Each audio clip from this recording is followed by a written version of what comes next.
One of the very few upshots of this pandemic is that artists who would normally have been on tour through 2020 and 2021 have had a chance to sit down and come up with something new. And one of these artists is Sting, and he is releasing a new album called The Bridge on the 19th of November. And I thought I might just do a little preview of that album. I've been a fan of Sting ever since I was about 8 years old. He's a big hero of mine.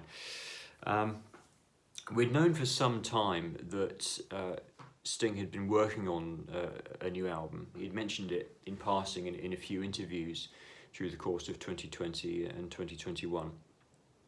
And then the album was fully announced on the 1st of September this year with the release of a new single called If It's Love, which has been played on quite heavy rotation on the radio. It's been quite successful in that regard.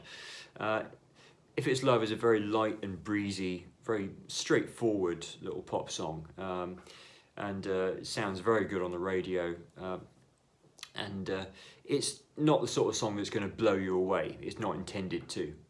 Not every song has to absolutely blast all the walls down.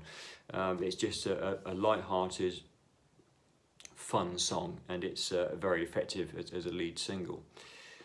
The second single is a song called Rushing Water. And Rushing Water is totally different to If It's Love, and it does indicate, as has been suggested by the press release for this album, that the album is going to be quite a mixture of different kinds of songs. It's going to be quite eclectic. In fact, Sting himself was saying that in the interviews prior to the announcement of the album. So Rushing Water is a very... It's very much a rock song, and to me it sounds like a very strong opening track for an album, as strong as anything I've heard from any previous Sting album, in fact. There have been some other great openers to his album, such as perhaps the Hounds of Winter from Mercury Falling, or The Lazarus Heart from Nothing Like the Sun. I think Rushing Water is arguably up there with those songs.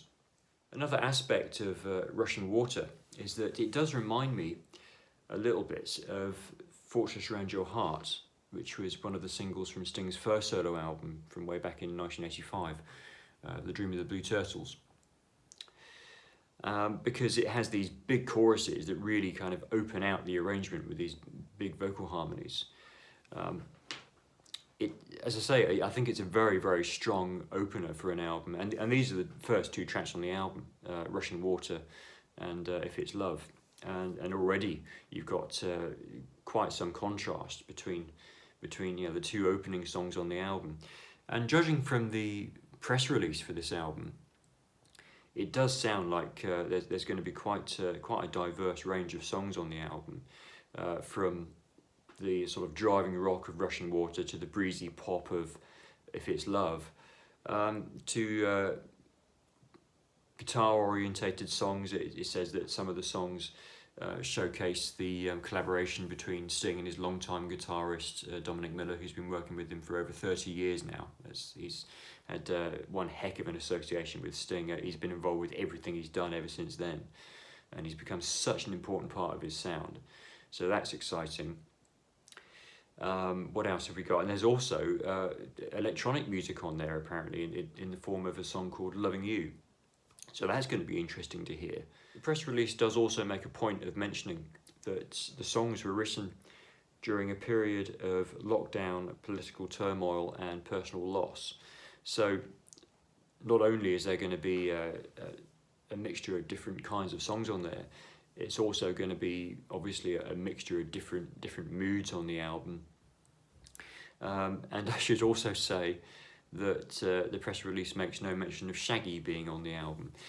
So as far as I'm concerned, that can only be a good thing. I mean, fair enough, the album they made together, 44876, did actually turn out surprisingly well. But other than that whole period when he was collaborating with Shaggy, was, shall we say, a difficult period for me as a long-term Sting fan. But this album is very much something to look forward to. A new Sting album is always something to look forward to. He's one of the all-time great songwriters in my book.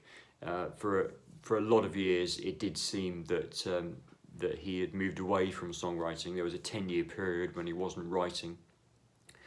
So to have Sting back, writing original material again is fantastic, and I'm very much looking forward to hearing this new album.